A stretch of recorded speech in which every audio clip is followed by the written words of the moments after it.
people say, oh, well, it's poisoning the environment. It's not true.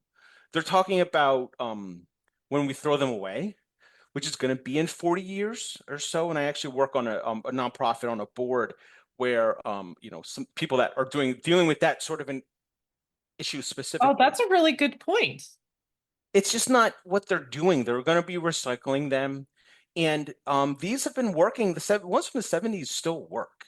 They might be a little bit less efficient, but they're still going.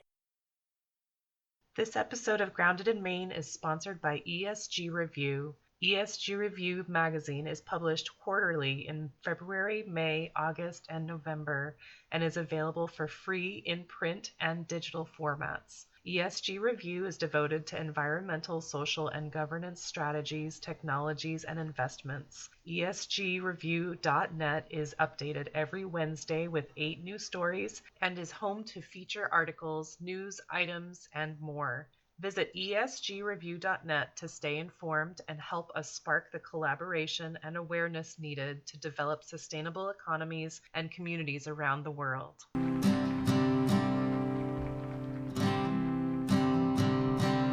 There's a place where there's no trouble, no more pain, no more struggle.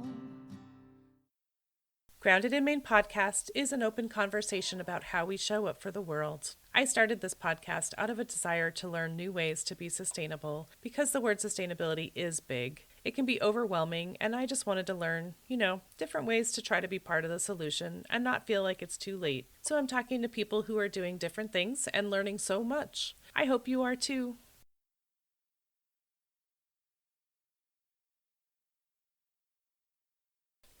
I just want to take a second to thank my guest again for speaking with me and sharing such great information. I love having these conversations with folks. I also want to thank Buzzsprout for hosting the podcast, for Jane Bolduck and her music genius, for Becca Coffron and her award-winning artwork. And thank you for listening. I appreciate that so much. Please check out the show notes for any links and extra information. And if you would like to follow my guest and find out more about them, I'm sure they would love the follow. And if you don't mind leaving a rating or review wherever you're listening, and just help to get this podcast in front of new eyes, that would be amazing. I would really love that. And feel free to reach out to me on the socials and let me know what you're thinking. And if you would like to be a guest on the podcast, please let me know that. I would love to have a conversation with you about sustainability. All right. Thank you again. I hope you have a great rest of the week.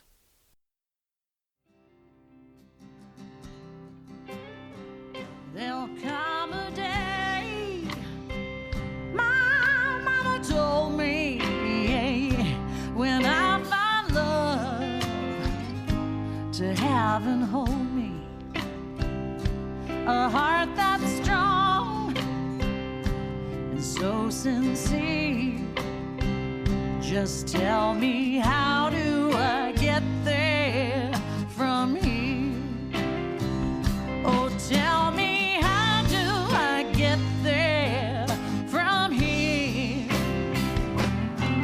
'Cause here and now I'm so far down that mercy's bound to find me.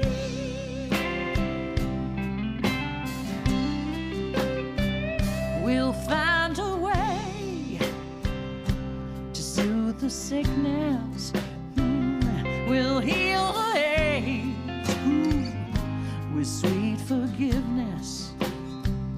Wages of war will disappear. Just tell me, how do I get there from here? I wonder, how do I get there from here? Yeah, 'cause here now I'm so far down, and mercy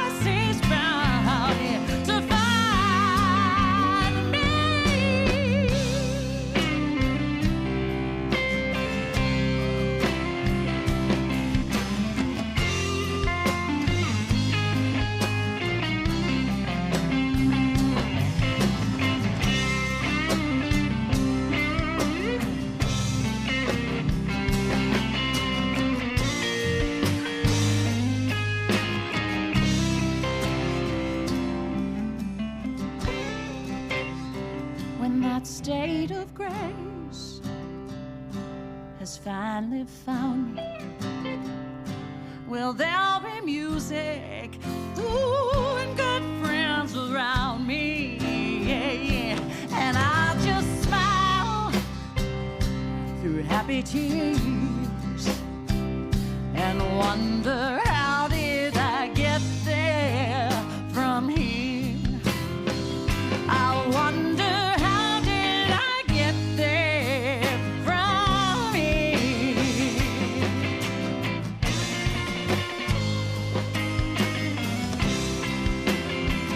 Somebody tell me,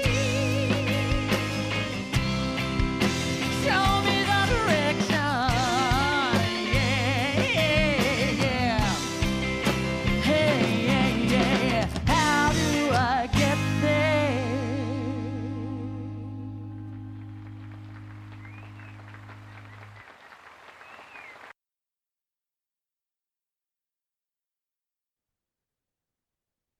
Hi there. Thank you so much for listening to Grounded in Maine today. My name is Amy Bolduck, and my guest today is Jeremiah Jancik of Jancik Consulting.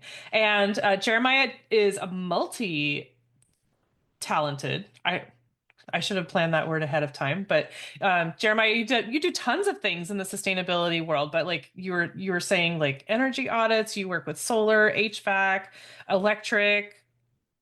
I mean, you name it, and you've done so many things, and this is not a new thing. I mean, you've been doing, was it solar since 2010? Yeah. Working with solar since 2010. So, we're gonna debunk some myths, and we're gonna talk all this stuff that Jeremiah is doing, you guys. So, Jeremiah, thank you so much for being here. I'm really thrilled to share this information. Thanks for having me. Yeah, I started slinging solar panels in Jersey in 2010. That was my introduction to it. Hot and cold, all the good fun stuff. But yeah, Is that where you're from? Is that what your accent is? I'm in Philadelphia. I'm in Philadelphia currently. I'm originally from Wilkes-Barre, Scranton, which is probably what you hear. All right, cool. And you're also an author. Like I forgot that one, but yeah. I've done a little author. I wrote like a climate fiction book for fun, kind of kept me, working during the pandemic, but then also I've done technical advising on solar installation books and some energy efficiency manuals as well. And right now with my current role, I do consulting. So we write reports to utilities, which isn't, I don't know if that makes me an author, but still have to try to make it fun, I guess, where I can. Pro. That's what makes you. Yeah, it makes me, I get paid for that writing, so that's good. Absolutely. So let's see. So you're doing a lot. Well, you're not doing a lot of energy audits. You're doing a lot of consulting right now, Right. but you have done the energy audits. And so what, if we can start with that, like Mhm. what is important about an energy audit? Like why is it important to get an energy audit? Let's start there. Sure. Right. So that was something I started doing years ago. I've done thousands of them now. And now when I do consulting, I'm more helping other contractors and teaching, new people how to do it as well. I do miss it sometimes. It's really, first of all, it's interesting and fun to talk about people in their home about their home, because, this is obviously one of the biggest investments they're going to make. And a lot of people just don't know anything. So, and that's fair. Why would they? And I like to come in and say, I guess we'll go through like maybe a little bit of the process itself, kind of understand like along the lines of why we're doing it.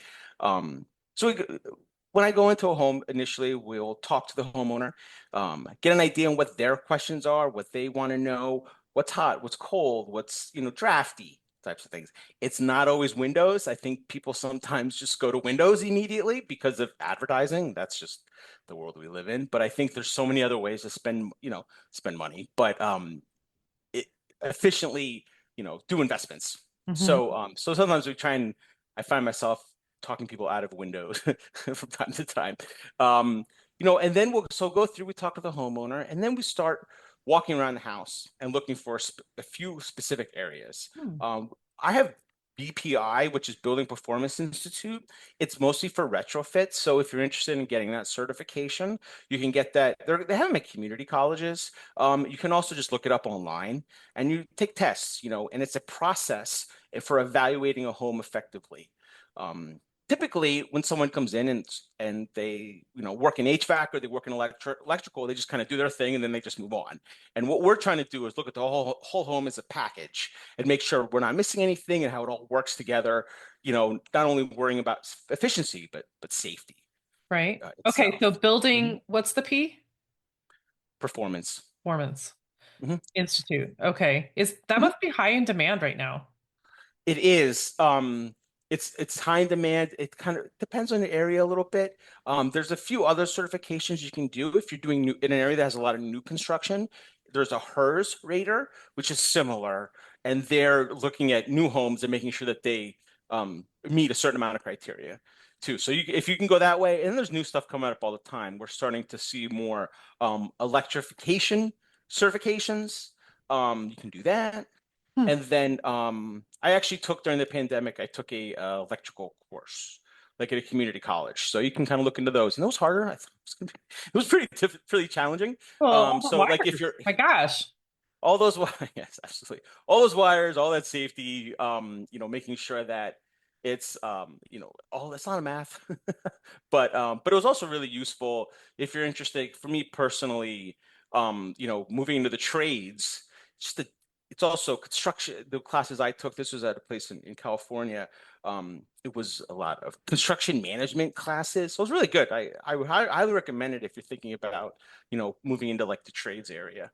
Um, and then I did a lot of HVAC work as well, and just kind of learning where I could, and always learning really. Well, that sounds like they're all sort of connected, you They know, are. like They are. Yeah. What? Sorry. like it or not. You've got your Yeah. electric, the HVAC, the solar, the energy audits stuff. They're all sort of connected. When we talk right, and we talk about renewables, we talk about solar. We need to make sure that all those different components can work with the solar. So it's you want to make sure your breaker for the HVAC is big enough or small enough, or the oven, or all those different Right. things. They all got to work together. So it's a new technology. I mean, we used to just slap some wood together and put some newspaper in a wall and call it insulated and just light a log on fire. You can't do that anymore. Everything's getting more compact and better technologies, and it needs to all be it's new. It's not like plumbing. Plumbing's been around forever. This is Right. all Well, but, I mean, plumbing used to be like metal pipes. Is it copper pipes? No, that's water. maybe thinking cast iron. Okay. And there used to be some lead, which isn't great, which is part of it. But yes, I mean plumbing is a lot of I find plumbing interesting because so much of it's just gravity. It's just like you put the water up there and then and there's different ways to manipulate it. Um, You just got to stop it from coming out in between. yeah, right. Well, now we got a lot of glues for that stuff, but I've seen some pretty masterful plumbing work that I'm always the guy that's walking into one of those places that has exposed HVAC. I'm always like looking around at it, that sort of thing. It's Wow. my Yeah. it's my deal. Wow. And so that's the part where that would stress me out. Like if I were doing something like that, I'd be like, okay, so the breaker, is that big enough? Is that not like how many it's like outlets and Yeah. I like no, that's where you lose me. Well, anything I mean, electric, you lost me. But it's like a lot of things that are that hard with electrical. There's they what you learn is how to look it up in the book. So I don't memorize anything anymore. I was working on something today and like, do you know what that is? I was like, I don't remember. I'll look it up. I don't I remember don't, that. I don't memorize things. I just look them up in the book and know how to be safe.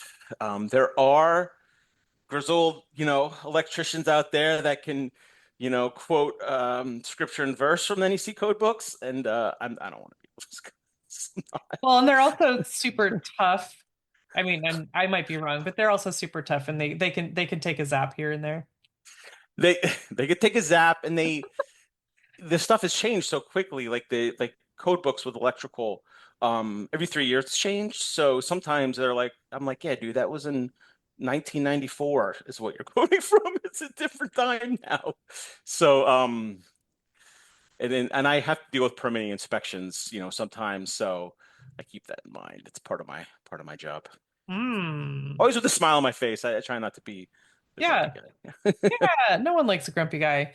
Uh, so, okay. So energy audits, you're looking for leaks and drafts and stuff like that. And, you said safety also.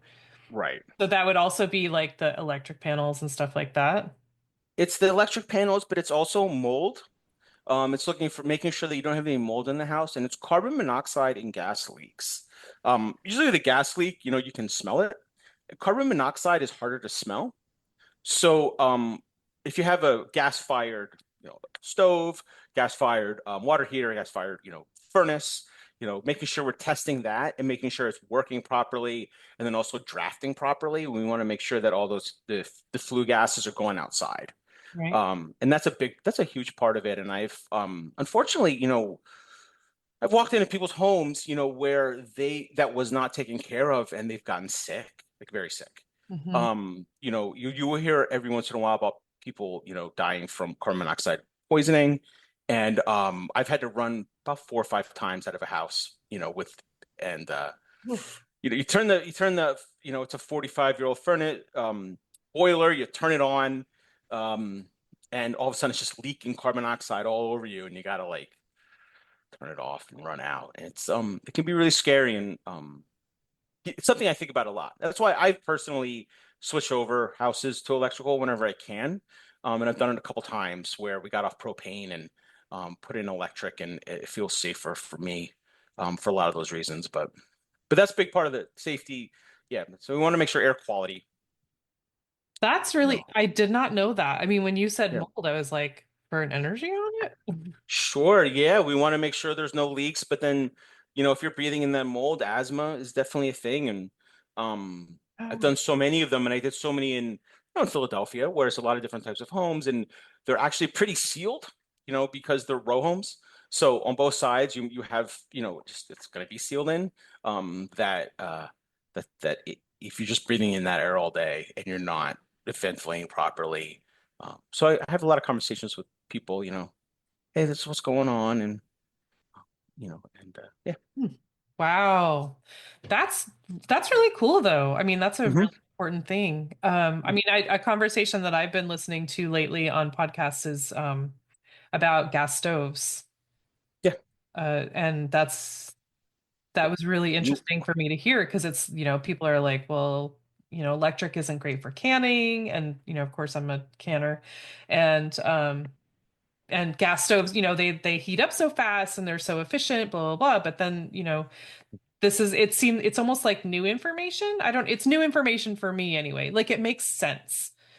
there's a couple reasons for that. One is people have the standby of you can use gas to different lower, higher levels, right? And I think that's probably what I don't can, but my God, that's my guess. It's easier you can get for a lower. But what's happened over the last 10 years, and especially in the last 4 or 5 years, is that technology is just absolutely, because we're focusing on this now instead of more gas stoves, technology's gone through the roof. So when you have something like induction stoves, which I have an electric stove now, but just using I love induction stoves. First of Terrible for all, canning though. what's that? Terrible for canning. Are you sure? Yep, I am. Okay. Can you just you can do lower levels though with the induction stoves. Is that what it is? You know what it is? No, it just took forever and ever and ever to bring a pot to boiling. And then it would just like keep dropping the temperature, and you have to keep the temperature high for a while. Hmm. Maybe it was a crappy induction stove. Could have been and I think you maybe have to have a better like cast iron pot. Is that what it is? Is one of those? Do you know? No, I mean No? I bought a pot specifically for an induction Hmm. stove because I was renting a kitchen that had one, and so I had Hmm. to buy a special pot. Um, Hmm. and it just didn't, it took forever and ever and ever to come to boiling. Well, I'm gonna call somebody. I'm gonna figure that out for you. I don't know why. Because I cook on I don't have problems, but I'm like, boiling black beans or something. I'm not. I'm not doing stuff like that. It's probably easier. But for me, my regular, just cooking, just found it so much easier to clean. The other, and just because you're, you have this flat surface that you're cleaning off now instead of in all the different, True. and what happens with those stoves is food falls in the gas, and it falls in with the place where the gas comes out and it makes it not work properly. And they're never sufficiently airing outside. You know what I mean? A lot of times you go and you turn the fan on, you realize it's just blowing back in your face, and that is not good. Yeah. Well, And especially like when you're like flicking the thing to turn it on to light it, Mhm. you can smell I'm very sensitive to that, but I I've become more sensitive to it, and I don't, I don't smell a lot of things. I don't know that it's a thing that I'm necessarily, but I've become like more, carbon monoxide in that gas. Maybe it's because I almost got hit a couple times pretty bad that it's, it's something I'm hyper aware of. Um, but yeah, I don't like gas stoves at all. But I'll try and solve your canning problems. well, I don't have an induction stove, so you don't have to, but yeah, Oh, okay. someday. I also don't have a gas stove. But it was just an interesting thing I mean, and the fact that I've used an induction. It was like a cooktop, not a stove. So Mhm. I I do not know. It was the stove that was there. Uh, I did that. I did it on like a cabin I had that you just plug it in. But it was nice because I didn't have a lot of counter space, so I could just take it out and put it in a drawer and then put it away. And it was like people were just blown away. Like, how do you not? I was like, I have that, and then I have a convection oven that I would use. And right. the answer is always, well, you can't cook a turkey in it. And I was like, Watch how me. many turkeys are well? How often am I really cooking a turkey? For real. That sort of thing. Like, and then I'll just order it and heat it up. I'm not gonna run my lifestyle by Thanksgivings, For one but turkey. Yeah. for one turkey a year. But that's just me. Everyone else can live their lives. But oh yeah, So we were so talking yeah, so it's about good. that. We were talking about, I mean, so con- uh, oh my gosh, what is that called in the stove? I lost The my word. gas, the carbon monoxide, the The one that doesn't um do well for canning. induction. Thank you. Hmm. So we were talking about that. Hmm. And so that is probably going to be the most efficient cooktop, like as Right. opposed to, an old electric stove, which is what I have, and the gas stoves. Um, What if and you just go a different direction first? Like, you start pulling out the crock pots and stuff like that. I end up just going a different direction altogether. but so we were talking about energy audits Hmm. and so I love that you're looking for mold. Like I did not I that's new to me. Um Hmm. and that's really, really important. I mean, is it like are you looking for something, or do you have some sort of a detector for mold? It's usually, well, with mold's tricky. You're looking for wet spots first. Right. If you have access to the underside of a roof, that's going to be the first place you're going to look. And what'll happen is, so also if you have radiant um, heating, like hydronic heating, it could be anywhere. If you find that your hydronic heating isn't working properly, you could have a leak. But then also in the plumbing system as well. So depending on the type of home you have, the idea is to check all everywhere and make sure it's not just dripping. So if you have a house with a crawl space, for example, you want to look under there and make sure there's no like just drips, Oh yeah. because it can, depending on in Philadelphia specifically, people will put up basements. They build in their basement, which you really shouldn't do. Carbon monoxide being an issue, but then also they'll put the drywall on the ground, and that'll just start soaking up moisture. And Oh, then that you sounds have awful. yeah, and then you have mold, and then it's like a whole thing. Like they think they're building a wall, but and they think it's safer. But if The these drywall on the houses, floor, you're saying? like, I mean, it just Or like touches the floor. above concrete? It's on the wall, but it's Oh, it's just okay. touching the Yeah, floor. yeah, yeah. You want Okay. to make sure you're not touching the floor with it, but also there's different ways you can do construction specifically to to help those places, those areas. Uh, but for that, it's so there's a couple places. Yeah, basements to look for, look in attics, look in roofs, look around the plumbing, and then look around the if you have hydronic heating, looking there as well. Okay. That's really interesting. Mhm. I mean, it was like such a cool thing when I was growing up that, we actually had bedrooms in the basement. Yeah. I mean, if you have the heating right next to it and it's not working properly, Oh, it could yeah, be, that makes yeah. sense. If it's not, if um, it's actually it with most construction, it's not really allowed to put them in those to put bedrooms in the basements. And Oh, I've met some people who I met one specific woman that her child was having difficulty in school because of it, because of carbon monoxide leak. And that's a person that's burned into my brain, and I think about all the time, actually, whenever I'm doing these. sure. So it's like, gotta remember to explain that to people, make sure that they, you know, Well, understand it, because we don't talk about these things because natural gas companies don't want us to talk about it. Sorry, just my little. yes.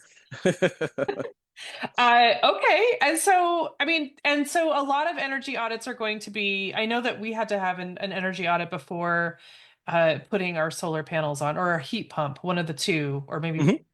like just to make sure that, you're not going to be wasting that energy. Um, or Depending on the different areas and different state that you're in, it can be really specific. A lot of the East Coast areas, we're talking municipalities, and John over here wants to do something different than Mark, 20 miles away. So I can't speak to what it is overall in the federally, but I can say that you go to your local authority having jurisdiction, always get permits, because sometimes a contractor try and get you to not get a permit. And I always recommend to get, oh, oh, I mean, God it bless. definitely happens. Yeah, that you good because their permits, they're there for a reason. And my brother had a similar situation recently where I was like, just get the permit. And it was good because, you catch things that safety wise, but what they're doing when they're doing that audit, if you're doing the solar, especially with you're doing with the heat pump, you're just making sure um, if it's required in the area, you're probably getting some sort of a discount. You know what I mean? You're getting some money back from the state because they're doing it that way, or from the utility, and they're doing their due diligence. And there's a lot of people who like this job, like I did, that are, going out, doing a good job. Same reasons I enjoy it, talking to people in their home, helping them out.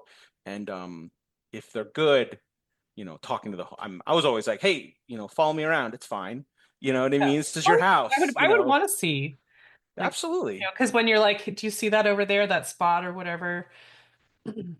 Absolutely. And I would encourage it whenever I could. And it was interesting when I did it like as an auditor and we were hiring people. It wasn't necessarily contractors or tradespeople they were looking for. It was just, you know, did you work in restaurants? Are you a teacher? It was kind of a different type of an attitude. And then and it came from there. So it was um Hmm. I love that job. No, Oh, now no more, no more attics, no more crawl spaces for me now. But when my neighbors and friends ask me to do it, I still do yeah. You've done your time for sure. I mean, since it. 2010, geez Louise. Yeah. And so, you said you've been doing energy audits for about 12 years. That's Yeah. still a really long time. That's a lot of Yeah. house. Yeah. Um, It's a lot of houses. but I look at 6 or 7 houses a day where I'm just evaluating what other people have done in their audits. And, so it's even, I mean, if you look at it that way, I've done, I don't know, 10,000, whatever crazy number that is. But yeah. right? Wow. Um, all right. And so let's talk solar. Mhm. Let's hit some solar. And I mentioned this to you before we started recording, but I mean, I've heard some conflicting information, like just sort of, I mean, I've always had good experience with it, but I know, like I was telling you when I was looking at this house in Virginia, the realtor I was working with said that the solar farms are bad for the environment, that there were people that, the companies that were trying to buy up the land from the farmers um, to say they were going to put solar on, but they still haven't done it. It's been years, blah blah blah. But he was also saying that, it's not great. Like you can't really farm or garden on that land once the solar panels are there. And it just really made me think. And so I'm glad to have this conversation with you to ask you that. So, what do you say about that? A, a few things. I've heard a lot of these types of comments. I remember years ago, a person that worked in a utility actually near you that will remain nameless was saying they were against solar because of the batteries, which didn't really make sense. And I've also heard, with realtors specifically, sometimes they don't know how to manage that part of the project, with the home. Um, as far as and also if you're putting solar in an area, sometimes it can be farmed. They do like they have sheep and grazing and things like that underneath them, which actually really helps too because it helps to keep them cool underneath. And they don't take up a huge swath of area necessarily. If you took up through 5 acres of just solar, you would power a lot of houses, and 5 acres of farmland isn't very much. So it's just kind of one of those things where it's a misconception. And I don't want to say it's deliberate, but sometimes people just mishear things. I Right. lived in a community where they were being pushed into buying a huge propane tank instead of putting in solar. And I lived in California for a while, and this was one of the best places for solar in the world. Mhm. Was at 5,500 feet, and Also, they got talked into it from a propane dealer, and that one I can speak to specifically, where they got talked. Oh no, you want propane here because you don't want solar because it's not feasible, and it was an absurd, very wrong-headed idea. And you just for some reason people like I don't believe anybody. Big way to say this. In the world we live in today, I'm gonna go big with it. you got to Don't do believe your any own what any you got. research. Oh yeah, that's even a complicated phrasing too. But I mean, you kind of do have to do your research with certain things. And solar, a couple things as far as your own research. It's not changing anytime soon, too. I think sometimes people are like, oh, there'll be another thing in 5 years. But the solar panels, the way they are now, it's been around for about 50 years. We've been going up percentage-wise, efficiency-wise, like incrementally, very small in the last 10 years. They kind of are where they are. There's sometimes people say, oh, well, it's poisoning the environment. It's not true. They're talking about when we throw them away, which is going to be in 40 years or so. And I actually work on a nonprofit on a board where some people that are dealing with that sort of an issue Oh, specifically. that's a really good point. It's just not what they're doing. They're going to be recycling them, and these have been working. The ones from the 70s still work. They might be a little bit less efficient, but they're still going. Mhm. So it's just we're not just throwing them away in 25, 30 years. They just keep going and going and going. That's a Partially really good point. yeah. And what else? And then as far as, sometimes you just run into people and you have to make a decision on how far you want to take that conversation. And sometimes there's ulterior motives, and sometimes they read something on the internet once and then they're giving you, it's like, oh, Now they're an expert. Yeah. now they're an expert, right? So Gotcha. Well, that's good to know because I mean, I did not research that, but I was just very curious, and I was glad to be able to have this conversation with you to yeah. mm, It's a thing I've heard so many times, and even when I've taught solar installation classes, people come in with a preconceived notion about the whole thing, and they kind of feel like they have to take it, for whatever reason. And so I'm pretty good at being even about it. yeah. not Well, not being sure. political, just trying to be honest about it. So Yeah.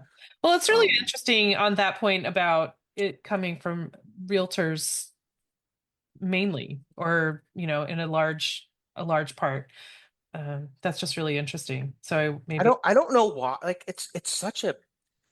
I've just tried to figure it out. Like I've because I've actively, as a contractor, reach out to realtors and say, hey, I want you to push more solar to your clients, but they just don't want to do it. And I I would be can't quite such a figure out why. such a huge seller. Like I'm looking forward to selling this house and being like, from March till October, you're gonna pay like $10 a month. Well, it depends if you like do it as a lease or if you own it outright. I think that's a big part of it. I think if you own it, if you own it as if you're leasing your solar panels in one way or another, um, it's another credit ding. So I think that's where the realtors are concerned. It's a If you're credit thing, really? ding is a bad phrase word to Well, use. I don't. I You know know what I it's mean? Like it's kind of a another, negative thing, but like how is it bad? I don't think that it is. I think that's their thinking.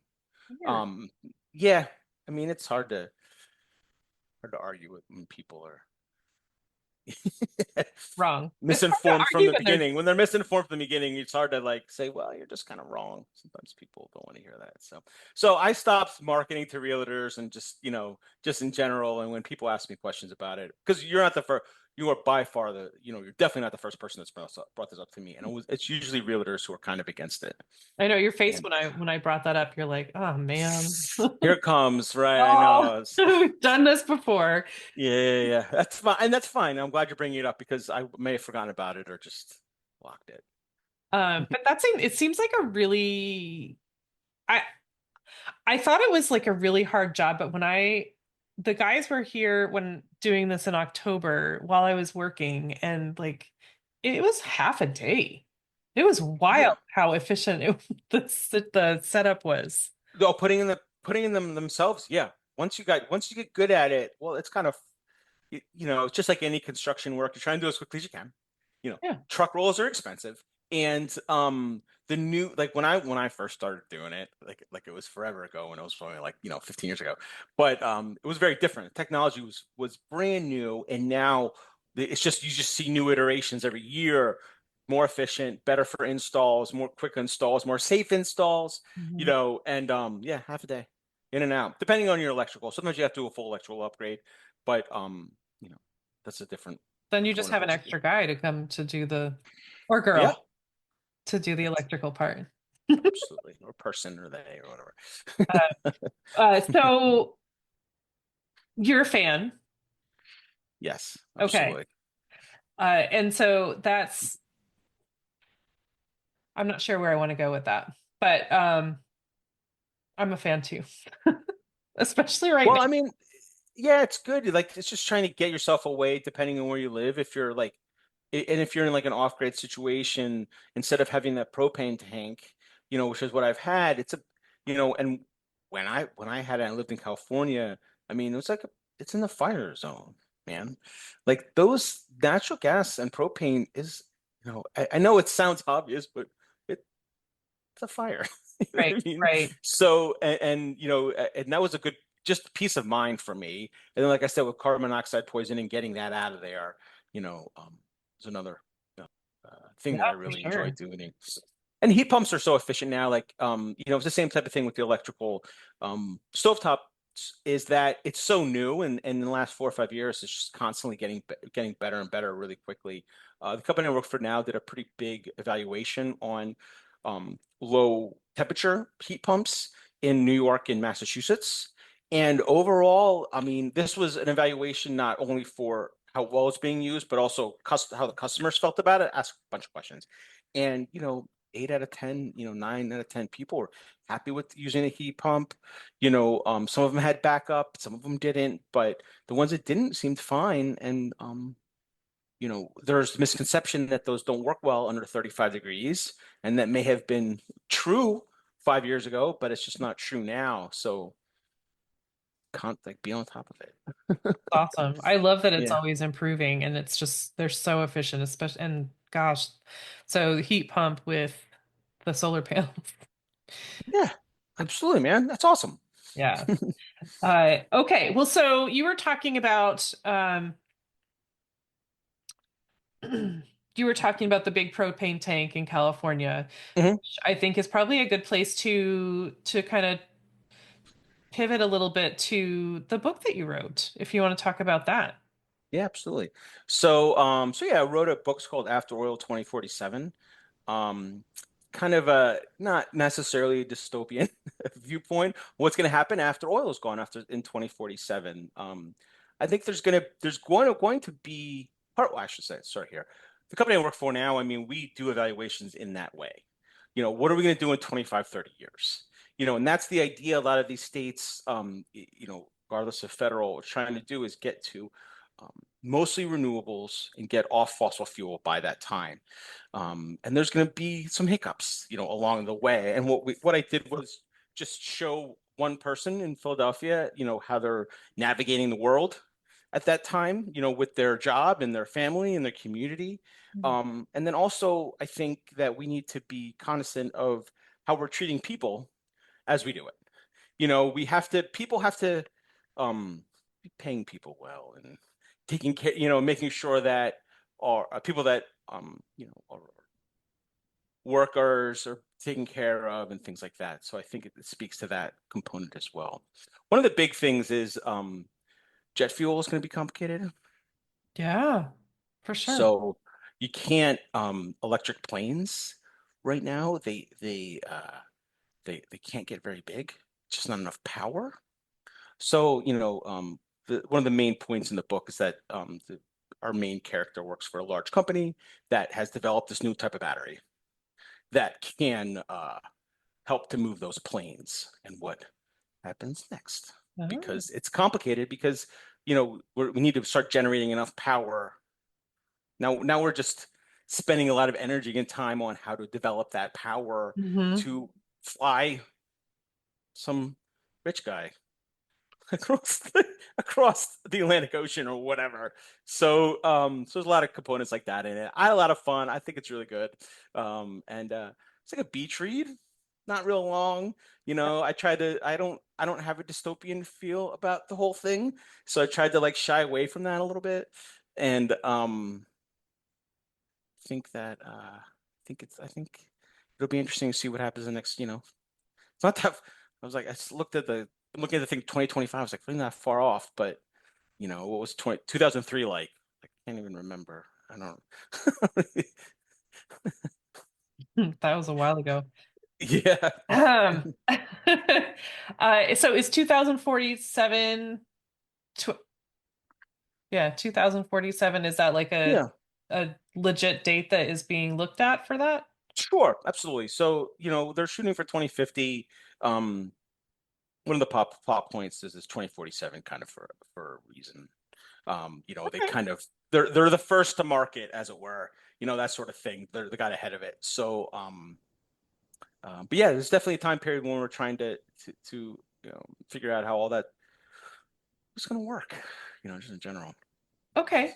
So Mhm. if you don't mind, Jeremiah, can I just ask like how you got into this? Like why are you doing this energy stuff? It's a great question. I was 32 and didn't really have a job I liked or a career that I enjoyed and was trying to figure out what to do. And it was 2009. Um, and I wanted to work. I was like, okay, I'll do this. I'll work in energy efficiency. I'll work in solar. So I took a very large pay cut, although I really wasn't working. It wasn't doing anything, useful. But so I started, and it was from, frankly, Obama. It was programs that were put in place from the administration where they were teaching people to do, energy efficiency and solar. And New Jersey State had a solar program and that I wanted to take advantage of. And and I taught high school in another life, so it was an easy transition. I spent a year on a roof and then started teaching the classes, and I started teaching solar classes in prisons, in unemployment groups, just to contractors, things like that, which was a really interesting experience. And then I just kept getting a little bit, learn a little over here, learn a little over there. So, ended up getting a wide variety of experience, but all in this renewable energy efficiency world. Which is helpful in my current gig because we do a lot of different types of consulting, which is very interesting and pretty hard. Pretty hard. It's hard. It's like writing a report. I was like, wow, I'm writing a report. I can't believe Oh, it. that's But good. Super tedious. Yeah. it's tedious. I work with a lot of very smart people that make it They better. make it harder than maybe it needs to be. No, they make No. it better than I could. I have my, contractor spin on things, but I think as a group we work together and it's really interesting. Never really had an opportunity to work in a group like this. And I think it makes me better, in a lot of ways. But yeah, so that's how I started. Just was like needed a job and couldn't figure out who I wanted to be or what I wanted to do. And it was like in 2009, it wasn't really a thing before that. There were people doing it, but not very many, Right. so those programs pushed the industry. Yeah. That's very cool. I mean, so it was just something that happened to be available, but you're still doing it. I know, and yeah, it's great. Super psyched about that. What would you Mhm. 14 years, 15 years, 16 years? 15, 2009. 15. Yeah, yeah, 2009, I think I first started and um yeah, I actually, interestingly enough, was installing cable. I decided I didn't want to be as a teacher thing was complicated, and I didn't want to go back to school to get a teacher certificate. I was installing cable, and I was like, I kind of like this. This isn't too bad. Like, you know what I mean? Like driving around the truck, going to people's houses. I was like, maybe there's a version of this that I could do, but in a more of a growing field. And the energy efficiency and solar stuff was right in front of me, and it just I kind of hope not worked out. cable anymore. Yeah, right. Now cable's gone. That's a good point. I didn't think about it that way. Yeah, now cable's gone. Nobody does that. That was a good plan. Yeah, I was like, it Good worked choice. out. Yeah, I think so. All right. Well, that's cool. But you love it. I mean, that's awesome. I love that. And you're educating people, which I think is super important. So, I mean, when just sort of not even considering all this, but just in general, like I always ask people on the podcast, like, what does the word sustainability mean to you? Just you personally. It can be Just a me million. personally, I think what does the word sustainability mean to me? I think it starts from efficiency. We're just not redoing things, like just a broad term, is not doing things twice. We're Mhm. doing things as easily and as quickly as possible. And then when we talk about sustainable solar and heat pumps is such a just right there. It's the sun. You know what I mean? It's using the wind or other new interesting technologies, using wind, using tidal flows, you know what I mean? Those sorts of things that you can do on the coasts. Um, Just that's anything what's what's already there, not even yeah, it's creating new stuff. it's the moon, man. It's just the sun, man. It's all right there. So using that is really fascinating and obvious. And there are people that are against it because it's hard to make money off the sun. So that's unfortunate. And that's why when I hear, oh, well, I heard this, things that are untrue, I was like, well, I could probably, if I could, figure out the Started that. who was patient zero. If we were patient zero in that little thing that you just said, I'm sure a good idea where it will come from. And it's usually from, somebody that's trying to make money off of it because you can't make money off the sun. So Gotcha. Okay. Mhm. And so now if somebody wants more information, they're like, "Ooh, you just touched on these little things and I'd really love more information." Like, how can people find Jeremiah Jancik? Well, you can just look me up on jeremiahjancik.com. That's my information there, Fun. my resume. What's that? You're the only one. Yeah, that's just me. I don't I don't have to hide that. So I don't need a fancy name. And yeah, you look me up there if you have any questions or thoughts. I'd love to talk about it. And then from there you can get the book if you're interested. Like I said, it's a fun kind of easy summer read. And I'm always looking for new, interesting ideas and opportunities and um, do it from there. Awesome. All right, Mhm. you guys. So Jeremiah Jancik, I want you to check him out, and I want you to get back to me or let Jeremiah know how you enjoyed this episode because this is I learned a lot. Like I have solar panels, but I told you before, like I have solar panels, but I'm not smart. I just have them because it made sense. Um, but so to one have that question answered about the solar farms and also just to understand like energy audits and everything that goes into that and just it's just a very rounded conversation about energy efficiency. Like it's just very cool. I love that it really is sort of all connected and you're like at the heart of all of it. I try. I'm learning every day, but I've also had a lot of practice, so it's good. It's a good combination. Yeah, you have. All right. So Jeremiah Jancik, thank you so much for your time today. I really appreciate that. Thank you so much.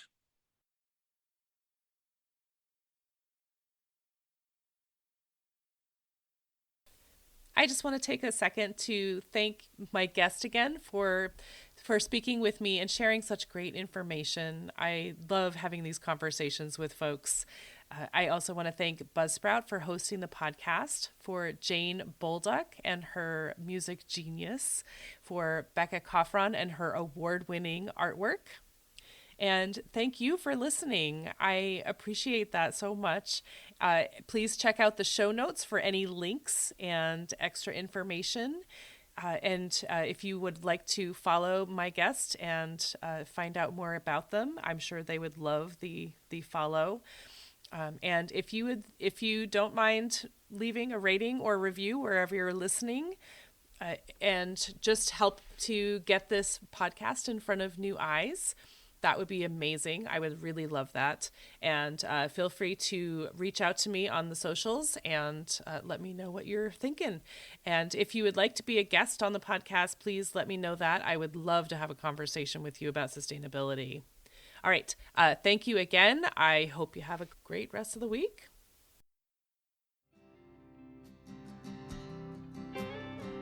There'll come a day, my mama told me, when I find love to have and hold me, a heart that's strong and so sincere.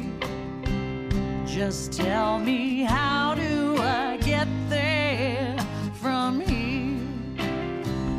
Oh, tell me, how do I get there from here? 'Cause here and now I'm so far down that mercy's bound to find me.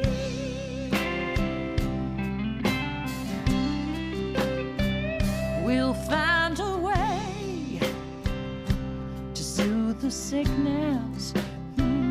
We'll heal the hate with sweet forgiveness. Wages of war will disappear. Just tell me, how do I get there from here? I wonder, how do I get there from here? Yeah, 'cause here and now I'm so far down that mercy's bound to find me.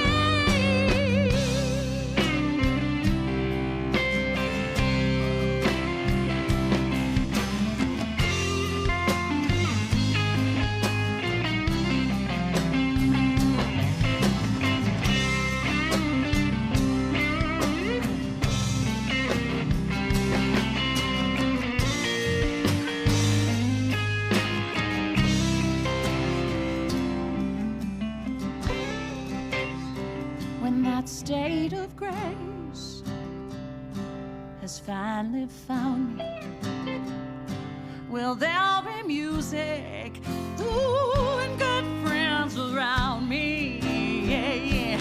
And I'll just smile through happy tears.